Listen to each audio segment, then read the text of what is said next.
Sud Radio, les vraies voix qui font bouger la France, Philippe Rossi. Et bienvenue, 19h27 sur Sud Radio, les vraies voix de la politique ce soir et jusqu'à 20h. C'est avec Nicolas Corato, fondateur du comité de réflexion Place de la République, auteur de ce livre, Grande plaidoirie et grand procès, l'art de l'éloquence depuis le 15e siècle. C'est aux éditions Iridium. Bonsoir Nicolas. Bonsoir Philippe, bonsoir à toutes et tous. Bonsoir à vous. Frédéric Sinclair nous rejoint dans quelques instants, politologue, auteur de La refondation de la droite aux éditions Salvator. Voici ce qu'a déclaré Emmanuel Macron, c'était samedi, lors de son court discours d'investiture. Écoutez. C'est bien le peuple français, celui qui désigne ses représentants, et en particulier le président de la République, qui m'investit de ce mandat en ce jour. Oui, ce peuple nouveau, différent d'il y a 5 ans, a confié à un président nouveau un mandat nouveau. Voilà, le peuple a confié à un président nouveau un mandat nouveau. On va analyser cette phrase évidemment avec Nicolas Corato et Frédéric Sinclair, le président de la République qui a promis d'agir pour une nation plus indépendante. Il a fait le serment de léguer, je le cite, une planète plus vivable dans une France plus vivante et plus forte. Emmanuel Macron peut-il être un président nouveau ? C'est la question que l'on vous pose ce soir. Vous votez sur les réseaux sociaux, vous votez oui ou non sur Twitter, pareil sur YouTube. Et le numéro du standard de Sud Radio que vous connaissez, 0826 300 300. J'attends vos réactions. Nicolas Corato, que vous inspire cette phrase ? Un président nouveau pour un mandat nouveau.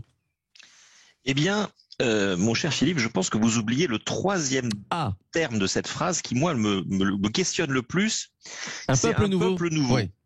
Et alors ça, je vous avoue que j'ai eu du mal et j'ai toujours du mal à comprendre ce que ça veut dire. Et j'ai l'impression que tant qu'on n'aura pas élucidé ce que signifie pour notre président à la pensée si complexe le peuple nouveau, ce peuple qui est différent de celui d'il y a 5 ans, nous a dit-il, on ne comprendra pas ce qu'est le président nouveau avec un mandat nouveau qu'il nous a présenté. Le peuple nouveau, peut-être ce peuple qui a changé avec la crise du Covid, les efforts qu'ils ont dû fournir. Alors, il y a des circonstances qui ont fait qu'effectivement, ce peuple, il a été mis à rude épreuve, mais un peuple nouveau, c'est pas un peuple qui a changé. C'est un peuple nouveau. Alors, de là à dire qu'Emmanuel Macron serait devenu un adepte du grand remplacement, je ne veux pas ce soir lancer ce genre de débat, mais vous avouerez quand même que la formule est assez intrigante. Moi, j'ai l'impression que ce président nouveau que nous présente Emmanuel Macron, c'est un président qui essaye de nous raconter une histoire qui est celle de son premier quinquennat. Parce qu'Emmanuel Macron ne veut pas jeter le premier quinquennat avec l'eau du bain. Et que le premier quinquennat, il nous l'a dit d'ailleurs pendant la campagne, il avait été élu par un vote d'adhésion. Et finalement, comment expliquer qu'aujourd'hui, ce président nouveau avec un mandat nouveau changerait tout alors qu'il avait été élu par un vote d'adhésion en 2017 ? Il faut expliquer que c'est le peuple qui a changé. Pas lui. C'est pas lui qui a changé. C'est pas sa méthode qui a changé, c'est pas sa vision du monde qui est moins bonne. C'est le peuple français qui a changé. Voilà comment il nous amène finalement à cette explication de « je suis un peu contraint d'être un président nouveau et un mandat nouveau, ça me dérange pas parce que je suis suffisamment brillant pour m'adapter, mais c'est vous qui avez changé, pas moi. Moi, mon projet de 2017, il reste valable. Et il resterait valable d'ailleurs si les circonstances n'avaient pas changé et si le peuple que je dirige n'avait pas changé. Moi, c'est comme ça que je le lis. Parce que sinon, ça veut dire quoi un président nouveau pour un mandat nouveau ? Ça reste quand même très très flou, il n'y a pas de précision, il nous parle de méthode, il nous parle d'objectifs, il nous parle de force vive. Enfin, tout ça sont des mots assez creux. On n'a pas très bien compris où était la nouveauté, ni quel nouveau projet il nous vendait. Donc moi j'ai l'impression que cette histoire, c'est plutôt celle de nous expliquer en quoi son premier quinquennat n'est pas acheté, qu'au contraire, et que ce président nouveau ne sera pas très différent finalement de celui qui a été élu en 2017. Frédéric Sinclair, est-ce que Emmanuel Macron aurait eu cette formule, donc président nouveau pour un mandat nouveau, s'il n'avait pas été élu avec une Marine Le Pen qui a fait plus de 41% des voix ? Est-ce qu'il aurait tenu ce même discours si elle avait fait 10 points de moins, par exemple ? Probablement pas. Si on n'avait pas mis en question la légitimité du scrutin, que ça soit valide ou pas, hein, cette mise en cause, je discute pas ça. Je dis juste que s'il n'y avait pas eu cette mise en cause de légitimité, s'il n'y avait pas eu ce vote utile, s'il n'y avait pas eu ces circonstances, si effectivement il n'avait pas été élu avec 5 ans après j'allais dire, son premier score qui était honnête. Hein. Le Rassemblement national avait progressé en 2017, mais pas au niveau de ce qu'on a vu cette fois-ci, avec un taux d'abstention, encore une fois, qui est quand même massif, hein, qui est en réalité le deuxième score en France. Donc, non, ce que je crois, c'est que Emmanuel Macron est à bout de souffle, en vérité. Je crois que ce discours-là est creux. Désespérément creux, vide de sens, de message, de vision. C'était déjà le cas pendant sa campagne qui est extrêmement poussive. Vous avez mentionné une partie du discours où il parle effectivement de ce peuple nouveau et de ce président nouveau, de ce mandat nouveau, etc. L'autre, il y a 3 minutes avant, il parle du vieux peuple en parlant des Français. Il parle du vieux peuple, j'ai noté, quelque part, qui a offert au monde les rêves les plus fous, l'humanisme, les Lumières, les droits de l'homme. Ce vieux peuple et puis ce peuple nouveau. Donc, en plus de ça, dans le même discours qui ne dure que 9 minutes, il arrive à être contradictoire à 3 minutes d'intervalle. C'est catastrophique. Je ne sais pas qui écrit ces discours. Celui du Champ de Mars était lamentable. Celui-là est guère mieux. Il y a dans ce discours-là des erreurs factuelles. L'humanisme, c'est pas la France, c'est l'Italie. Les Lumières, c'est pas la France, c'est l'Aufklärung allemand. Les droits de l'homme, alors on peut peut-être les accorder aux Français, mais il ne faut pas oublier que ça vient du Bill of Rights anglais, de l'habeas corpus. En 1776, les Américains signent la déclaration d'indépendance à l'intérieur de laquelle il y a écrit que l'homme est créé avec des droits inaliénables. Donc, bon, les droits de l'homme, c'est un peu une ressucée de tout ça. Fondamentalement, Macron qui dénonce chez les gens d'extrême droite une réappropriation culturelle et historique le fait lui-même de façon malhabile. Il fait rêver personne, des phrases extrêmement creuses, j'en ai noté quelques-unes, j'en lis une. C'est lorsque se lève le vent du tragique que nous, Français, trouvons la force de nous hisser au-delà de nous-mêmes pour écrire l'histoire à l'encre de l'universel. Enfin, je veux dire, quand on en est à écrire des choses comme ça qui n'ont aucun souffle, c'est que vraiment... À l'école, on appelait ça broder souvent, quand le sujet nous inspirait pas. Ouais. Exactement. C'est de la broderie, 9 minutes de broderie. Je pense qu'il n'a convaincu personne, pas même ses partisans. Est-ce que finalement, on va accueillir Abdelak qui nous appelle au 0826 300 300 dans un instant. Nicolas Corato, est-ce que finalement Emmanuel Macron, au fond de lui, ne se sent pas un peu illégitime, ne sent pas au fond de lui que c'était pas vraiment un vote d'adhésion, qu'effectivement il n'a pas été très très bien élu, hein. On parle évidemment de l'adhésion à son projet et finalement il essaie de convaincre, malgré qu'il soit élu et réélu, il essaie encore de convaincre les Français qu'il va changer, que le mandat ne sera pas le même. Est-ce que mon analyse est bonne, Nicolas Corato ? Je ne sais pas, mais vous avez raison, il y a quelque chose de troublant. Je partage l'avis de Frédéric sur la très mauvaise qualité des discours d'Emmanuel Macron, mais depuis le début de son premier quinquennat, il y a un problème de plume, et Emmanuel Macron est un président qui n'a pas réussi à trouver les mots de son mandat. Bon, c'est terrible, je crois que c'est assez inédit dans l'histoire de la Ve République d'avoir un président aussi adversaire des mots, voilà, ou des mots qui sont adversaires du président. Je ne sais pas comment on peut qualifier ça, mais ça vient certainement de la manière dont il s'entoure, dont il se fait conseiller. Mais pour répondre à votre question, ce qui est troublant, c'est qu'on oscille entre deux choses, entre un président qui n'a pas très envie de reconnaître une situation qu'il a complètement bien analysée, c'est-à-dire c'est celle que vous dites, c'est un vote au second tour de la présidentielle qui d'une certaine manière met à mal non pas sa légitimité ou sa validité démocratique, mais d'une certaine manière sa capacité à représenter l'intégralité du peuple français, parce que c'est quand même le président qui a parié sur la fracture du peuple français entre deux partis irréconciliables de la France, l'extrême droite qui fait plus de 40% et le bloc qu'il représente avec le ralliement d'un certain nombre de voix de gauche. Et on oscille avec effectivement ce président en mauvaise posture qui lui-même n'y croirait pas. C'est-à-dire que, à un moment, comment peut-on s'expliquer effectivement autant de mots creux, autant de phrases creuses sans sens dans ces discours, si on ne se pose pas la question de la croyance qu'a celui qui les prononce en ce qu'elles signifient. Et moi, j'oscille entre les deux. Finalement, est-ce que Emmanuel Macron ne se fiche pas un peu de nous, en nous racontant que tout ça c'est nouveau, qu'il a bien compris, je vous ai compris, mais en fait je vais continuer comme avant? Et si c'est pas cette analyse, c'est une analyse qui, moi, effectivement, m'effraie beaucoup plus et m'inquiète beaucoup plus, c'est celle d'un président qui ne trouve pas ses mots, parce qu'il ne trouve pas sa voix, parce qu'il ne comprend plus le pays, parce qu'il a été d'une certaine manière abasourdi, saisi par ce qui s'est passé le dimanche du second tour, non pas parce qu'il a été réélu, mais parce qu'il ne n'imaginait pas, d'une certaine manière, que cette fracture serait aussi importante, et d'un président qui, d'une certaine manière, va improviser son second quinquennat en fonction des circonstances. Voilà. Moi, je flotte entre ces deux réalités. Peut-être que la vérité est au milieu des deux. Peut-être qu'il y a d'autres perceptions qui peuvent exister. Mais quand même, on oscille entre un président moqueur, ironique, et un président inquiet, et peut-être adepte des passions tristes qu'il a lui-même évoquées pendant son premier quinquennat. Emmanuel Macron peut-il être un président nouveau? C'est la question que l'on vous pose sur Twitter. Vous êtes 92% à nous dire non pour le moment. Tiens, qu'en pense Abdelak qui est avec nous au 0826 300 300. Bonsoir Abdelak. Bonsoir. Bonsoir à vous. Je vais vous décevoir, mais en tout cas, honnêtement, je me suis pas endormi avec ce que j'entendais, mais presque, sans manquer de respect. Franchement, délirer comme ça sur les mots, sur les discours du président, les mots employés, voilà, bon, on sent que les deux personnes détestent profondément le président. Moi, je vais vous dire, je suis artisan, voilà, j'ai 3 structures, j'en ai une en devenir en plus après pour des formations pour des jeunes, et voilà, j'ai une station-service, donc je connais le problème du carburant, j'ai fait plus de 3000 cheminées, enfin, j'ai toujours été artisan, entrepreneur. J'aime ça et je continuerai.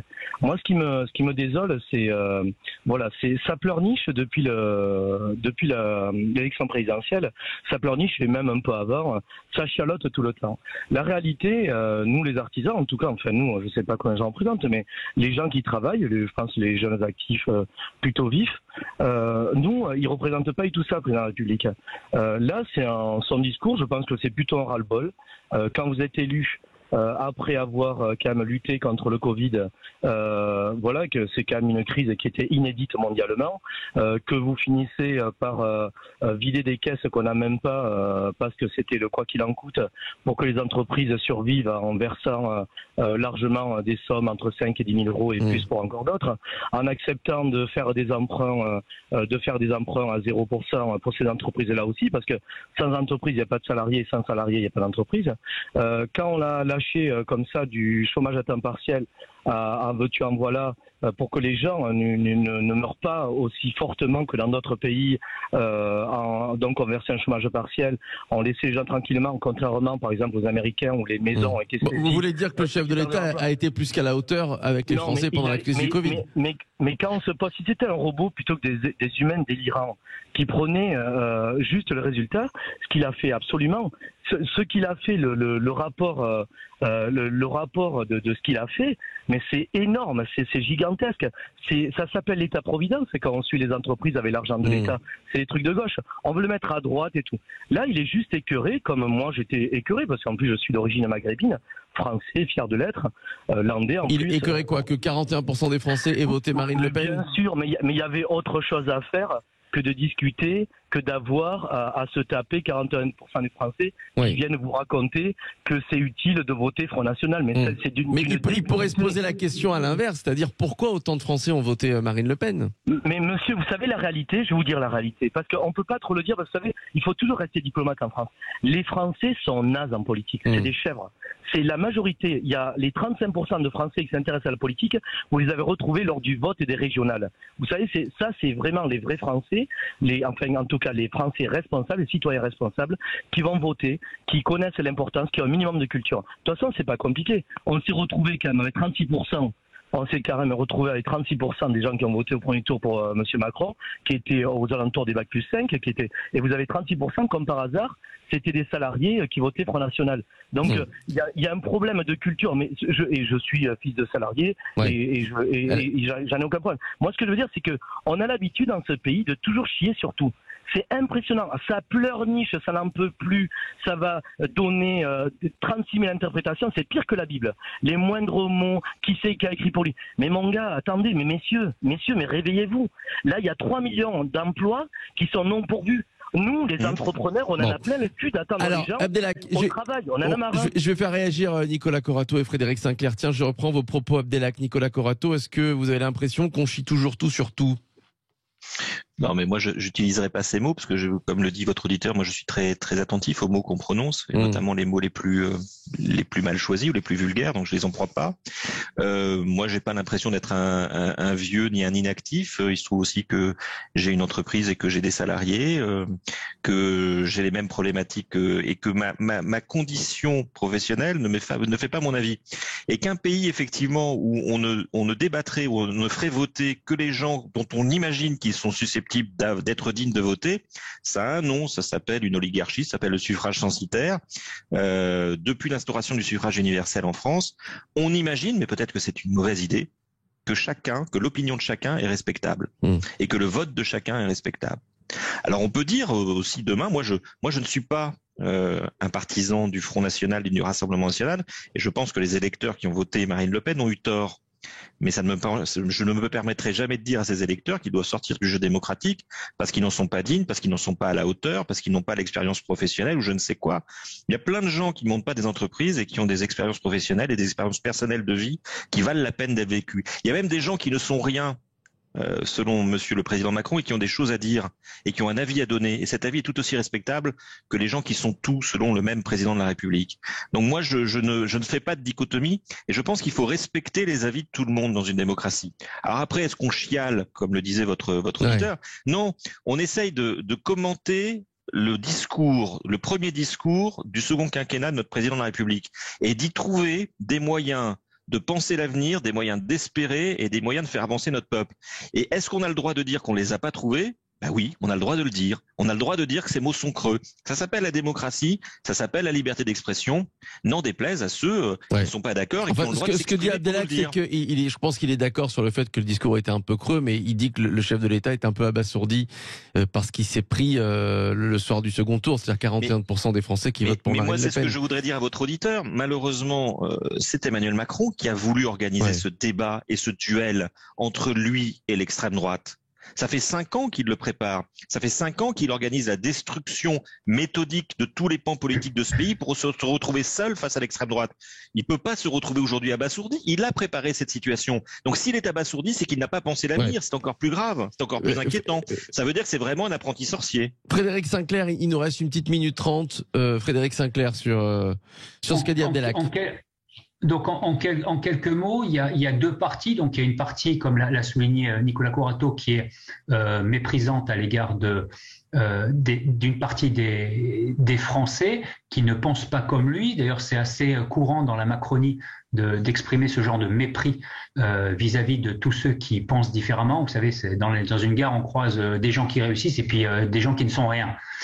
C'est un peu ça que j'entendais dans le discours d'Abdelhak. Donc je partage pas cette façon de mépriser une partie de l'opinion, y compris celle qui ne va pas voter, parce que celle qui s'abstient, en général, a la bonne raison de s'abstenir, c'est que le contrat social qui lie l'élite politique au peuple a été rompu. Et à partir du moment où ce contrat a été rompu, mais c'est difficile de mobiliser ces gens-là, et en général, ces gens-là, ils font aussi partie de la France qui se lève tôt. Ces gens qui s'abstiennent, ce ne sont pas que des gens qui restent sur leur canapé à mater la télé, c'est aussi des gens qui se bougent un tout petit peu. Sur le bilan flatteur d'Emmanuel Macron, bon bah là, écoutez, on n'a pas le temps de faire un bilan, mais je pourrais opposer point par point un démenti à tout ce qui vient d'être dit par cet auditeur-là, et lui montrer que, non pas que j'ai raison, mais que le bilan est contestable, et donc à partir du moment où il est contestable, il y a débat. À partir du moment où il y a débat, eh bien, on peut opposer comme le disait Nicolas, des arguments en faveur et des arguments contre. La crise du Covid a été lamentable, etc. Donc, il me semble que la période appelle un jugement beaucoup plus critique que celui d'Abdelhak, parce qu'elle est une période particulièrement critique. Abdelhak, vous restez avec nous. Si vous le voulez bien, on va continuer de débattre jusqu'à 20h dans quelques minutes. La France insoumise doit-elle retirer la candidature de Taha Bouafs? Candidature qui fait polémique. C'est ce qu'a demandé d'ailleurs ce matin Fabien Roussel. La France insoumise doit-elle retirer la candidature de Taha Bouafs? Vous votez sur les réseaux sociaux, puis comme Abdelhak, vous nous appelez pour réagir.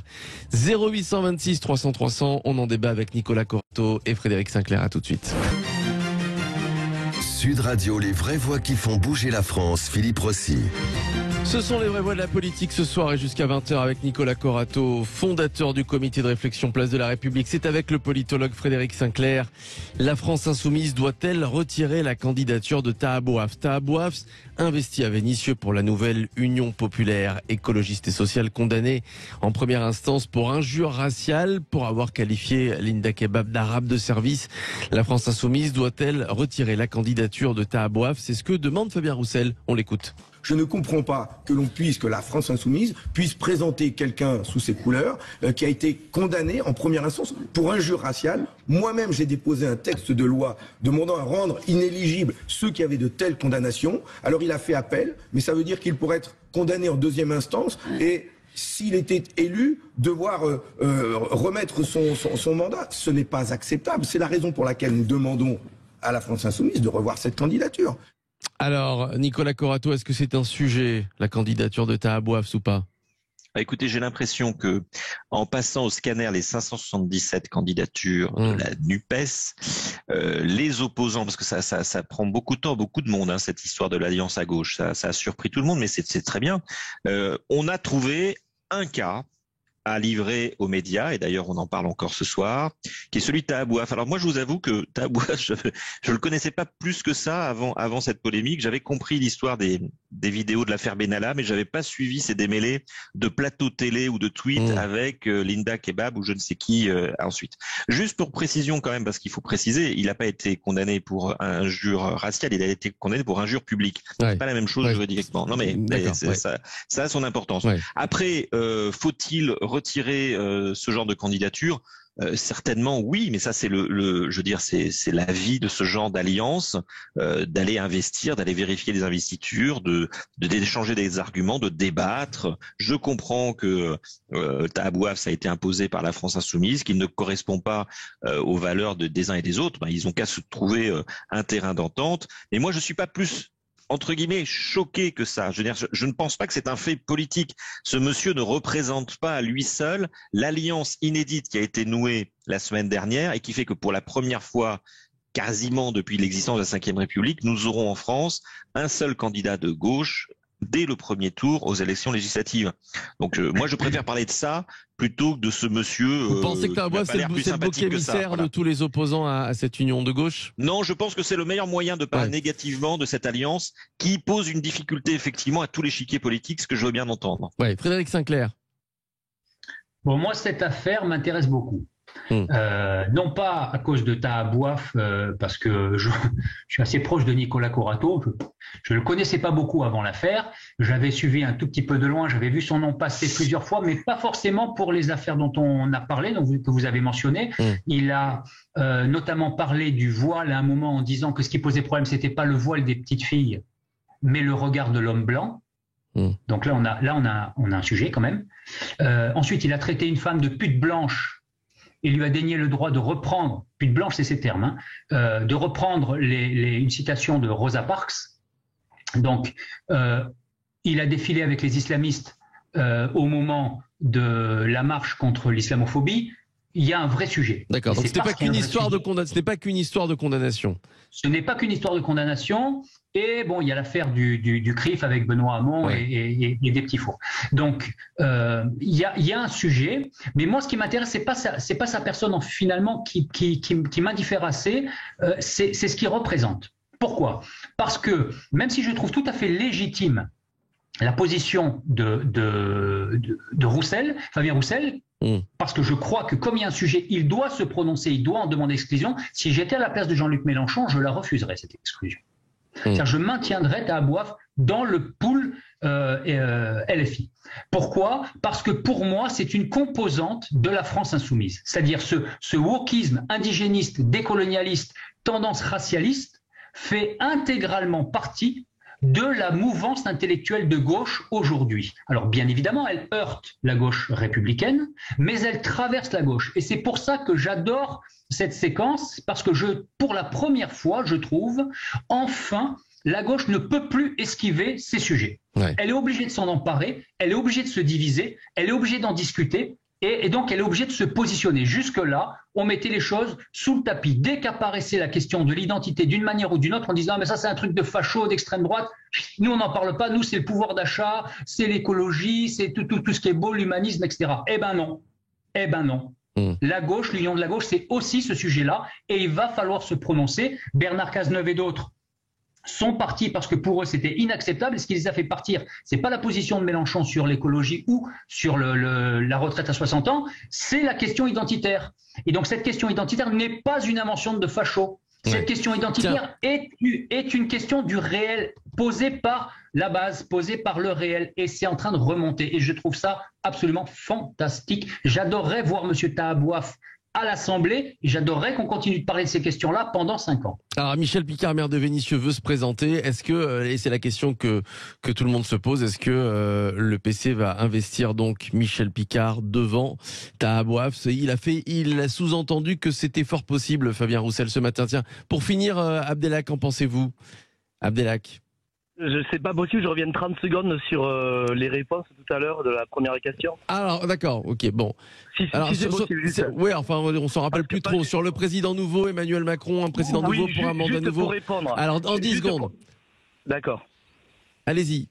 Allez-y, Abdelhak, qu'est-ce que vous vouliez dire? Donc, oui, moi je suis pour le vote des grands électeurs. Pourquoi? Parce qu'il y a 700 000, par exemple, infirmiers, il y a à peu près le même nombre de personnels soignants, il y a 220 et quelques mille euros médecins, 226 000 médecins en France. Voilà, il y a des professionnels, vous voyez, de la santé. Moi, si on me pose des questions sur la santé, je me la ferme. Je ne vais pas voter, parce que je ne connais pas. D'accord, donc vous préférez être représenté pour élire un président. Pour moi, ce serait, il faudrait des grands électeurs. Ça éviterait, qu'est-ce que ça apporterait? Ça apporterait de la qualité au sujet, parce que aller discuter avec l'extrême droite, je préfère que la gauche et la droite discutent de vrais sujets, et que les Français, vraiment, les grands électeurs décident vraiment de ce qui a amélioré, de ce qu'on peut apporter, que de se bagarrer depuis 15 ou 20 ans avec l'extrême droite, qui n'apporte absolument rien au débat politique. C'est juste un débat. C'est un débat juste en 20 secondes sur Tahabouaf. C'est un sujet pour vous, la candidature de Tahabouaf? En quelques secondes. Moi, vous savez, ça me donne l'urticaire, rien que de savoir que des personnes comme Zemmour, avec toutes les condamnations qu'ils ont eues, qui puissent se présenter. Si vous voulez, ça discrédite toute la politique en entier que de mettre des branleurs tels que ce monsieur, qui ont des discours plus que racistes. C'est vraiment nauséabond ce qu'il sort, tous les propos. Et puis ses pensées, et puis les proches de mouvances islamistes qui ont été interdites et tout en France. Donc, c'est quelqu'un de plutôt pourri. Il correspond peut-être à ce que représente un peu Mélenchon dans son discours dans la réalité. Je sais pas. C'est toujours des extrémistes, quoi. Donc, merci. Moi, je vomis là-dessus. Merci Abdelhak, merci d'avoir participé à ce débat avec Nicolas Corato qui est avec nous, fondateur du comité de réflexion Place de la République, et puis merci au politologue Frédéric Sinclair qui est là chaque lundi, et c'est un plaisir d'échanger avec vous Nicolas et avec vous Frédéric. Dans quelques instants, c'est le Loft Musique.